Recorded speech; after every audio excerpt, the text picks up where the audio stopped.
Video में आगे बढ़ने से पहले अगर आपको सॉल्व असाइनमेंट चाहिए, हैंड रिटन असाइनमेंट चाहिए या फिर ऑनलाइन असाइनमेंट सबमिट करने के लिए हैंड रिटन असाइनमेंट का सॉफ्ट कॉपी चाहिए, तो इन तीनों ही कंडीशन में आप लोग एएच हेल्पलाइन टीम के व्हाट्सएप नंबर 8100323239 पे कांटेक्ट करके अपना ऑर्डर प्लेस कर सकते हैं। Hello everyone, welcome to my YouTube channel AH helpline. कैसे हैं आप लोग?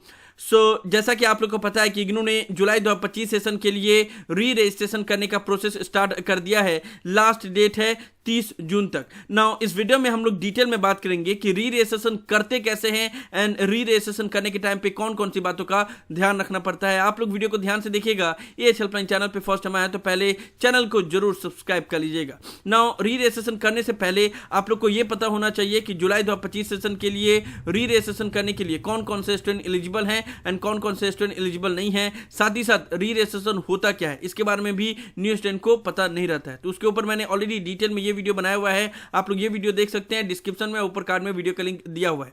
इससे आपको पता चलेगा कि आप जुलाई 2025 सेशन में री रजिस्ट्रेशन करने के लिए एलिजिबल हैं या नहीं है। अब आपको पता चल गया कि आप एलिजिबल हैं, अब आप री रजिस्ट्रेशन करोगे। री रजिस्ट्रेशन करने के लिए इस पोर्टल पे आना होगा, इसका लिंक डिस्क्रिप्शन में दिया हुआ है। यहाँ पे कुछ इंपॉर्टेंट इंस्ट्रक्शन दिए हुए हैं, उसको आप लोग ध्यान से पढ़ लेना। नॉर्मल से इंस्ट्रक्शन है, कुछ समझ में ना आए तो मुझसे पूछ लेना, नीचे कमेंट बॉक्स में लिख सकते हो, ठीक है। तो इसमें जो जो डिटेल है वो पढ़ लेना, उसके बाद से स्क्रॉल डाउन करना, I have read and understood the instruction given above, इसके ऊपर टिक आउट करना एंड प्रोसीड फॉर री रजिस्ट्रेशन, इसके ऊपर क्लिक करना। उसके बाद से आप लोग इस पेज पे आ जाओगे। ना ये इग्नू का समर्थ पोर्टल है। ऑलरेडी आप लोग को पता होगा कि अब इग्नू का हर एक काम समर्थ पोर्टल से हो रहा है, चाहे री रजिस्ट्रेशन हो, एग्जामिनेशन फॉर्म हो या बाकी अदर सर्विसेज हो। तो जितने भी स्टूडेंट इग्नू में एडमिशन लेते हैं तो पहले तो उनको समर्थ पोर्टल पे रजिस्ट्रेशन कर लेना होगा, क्योंकि यहीं से सारा होगा। तो री रजिस्ट्रेशन भी इसी पोर्टल से होता है। तो अगर आपने ऑलरेडी रजिस्ट्रेशन किया हुआ इस पोर्टल पे तो डायरेक्टली आप लोग इनरोलमेंट नंबर और पासवर्ड पुट करके उसके बाद से कैप्चा पुट करके लॉगिन कर सकते हो।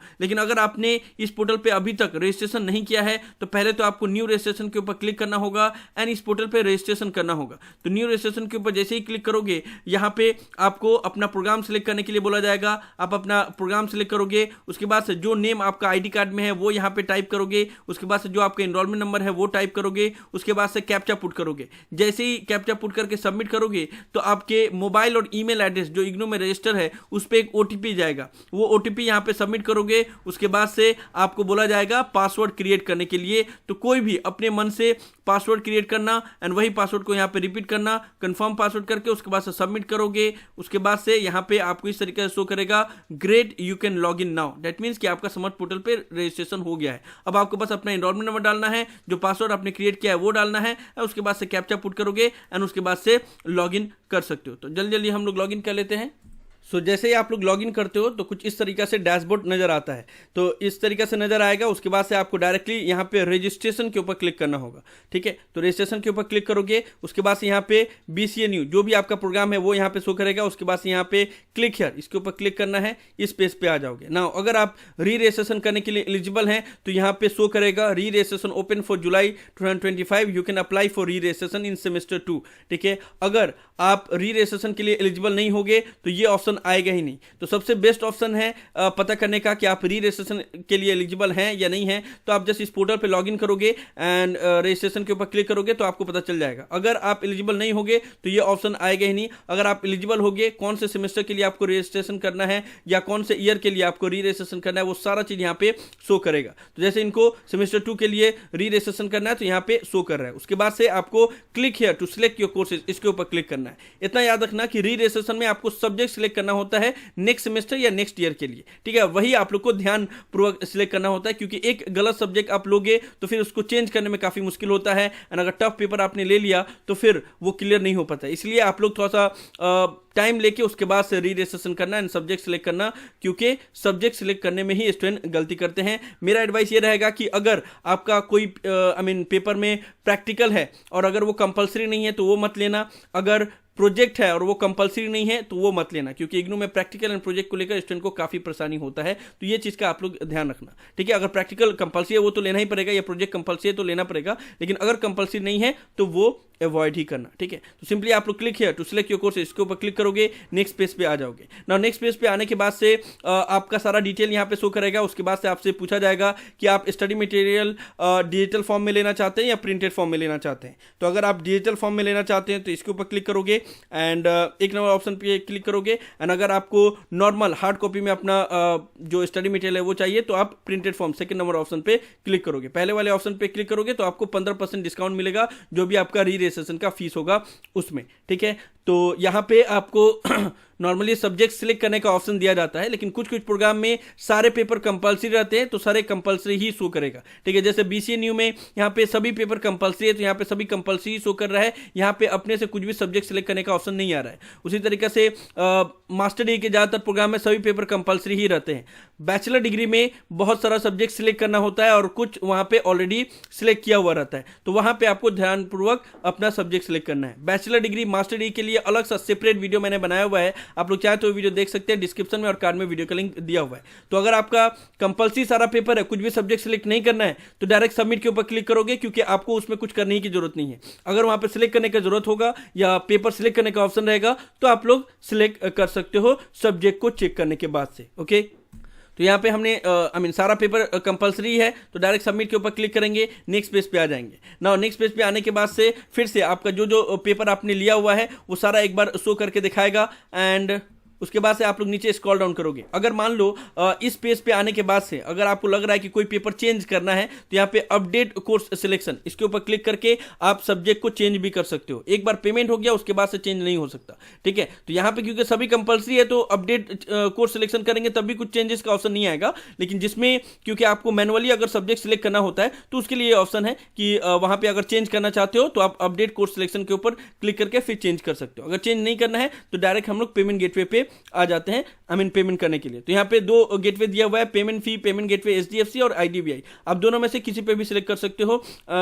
ये जरूरी नहीं है कि आपके पास एचडीएफसी का क्रेडिट कार्ड या डेबिट कार्ड होना चाहिए या आईडीबीआई का डेबिट कार्ड या क्रेडिट कार्ड होना चाहिए। किसी भी बैंक का डेबिट कार्ड या क्रेडिट कार्ड हो तो आप पेमेंट कर सकते हो। तो कोई भी गेटवे आप अपने मन से सिलेक्ट कर सकते हो। हम पहला नंबर वाला गेटवे सिलेक्ट कर ले रहे हैं। और हाँ, एक और इंपॉर्टेंट चीज कि यहाँ पे आपको अमाउंट भी बताया जाता है, जो कि यहाँ पे 8,000 दिया हुआ है। तो आपका जो भी प्रोग्राम होगा उस हिसाब से यहाँ पे आपको अमाउंट दिखाएगा एंड वही पेमेंट आपको करना है, ठीक है। तो डायरेक्ट हम लोग पे फी पेमेंट गेटवे इसके ऊपर क्लिक करते हैं।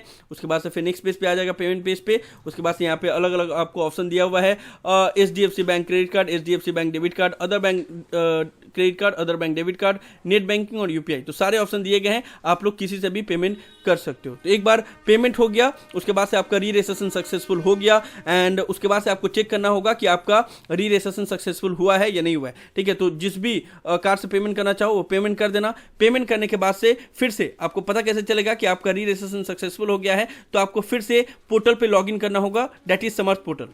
सो इस तरीके से समर्थ पोर्टल पे आपने लॉगिन किया। लॉगिन करने के बाद से फिर से आपको रजिस्ट्रेशन के ऊपर जाना पड़ेगा और यहाँ पे एक ऑप्शन मिलेगा री रजिस्ट्रेशन हिस्ट्री।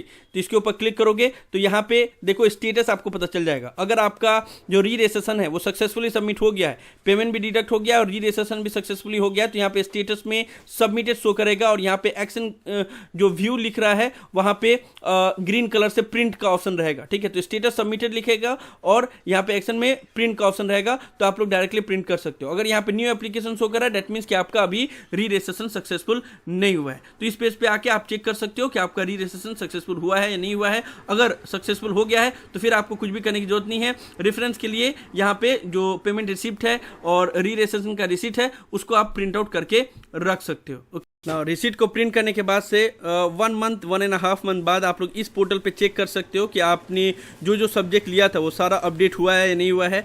ये इग्नू का एडमिशन डिवीजन है, यहाँ पे आपका सारा डिटेल रहता है। तो आपको सिंपली इस पोर्टल पे आना होगा, इसका लिंक डिस्क्रिप्शन में दिया हुआ है। यहाँ पे enrolment number, programme code, captcha put करोगे, सबमिट करोगे तो यहाँ पे लॉगिन हो जाएगा और जो जो पेपर आप लिए हुए रहोगे जो री रजिस्ट्रेशन करने के टाइम पे जो जो सब्जेक्ट सिलेक्ट किया हुआ है वो यहाँ पे शो करेगा, ठीक है। तो अगर इसमें कोई भी मिस्टेक होगा तो आप लोग कंप्लेन कर सकते हो, लेकिन नॉर्मली होता नहीं है क्योंकि ये मैनुअली नहीं होता है। जो आप सब्जेक्ट सिलेक्ट करते हो वही यहाँ पे शो होता है, फिर भी एज अ सेफ साइड आप चेक कर सकते हो, ठीक है। तो यहाँ पे चेक कर लेना, यहाँ पे अपडेट हो गया, दैट मींस कि आपका सारा कंप्लीट हो गया, ठीक है। तो समझ में आ गया आप लोग को री रजिस्ट्रेशन कैसे करना है, कौन कौन सी बातों का ध्यान रखना है। देखो सिंपल सा चीज़ है, री रजिस्ट्रेशन में आपको नेक्स्ट ईयर के लिए पेपर सिलेक्ट करना होता है, सब्जेक्ट सिलेक्ट करना होता है। अब तो मैक्सिमम पेपर में ऑलरेडी कंपल्सरी सब्जेक्ट दिए हुए रहते हैं, ठीक है, तो आपको सिलेक्ट करने का ऑप्शन नहीं रहता है। बीए ऑनर्स में थर्ड ईयर में सब्जेक्ट सिलेक्ट करने का ऑप्शन रहता है, और मास्टर डिग्री के कुछ प्रोग्राम में सब्जेक्ट सिलेक्ट करने का ऑप्शन रहता है।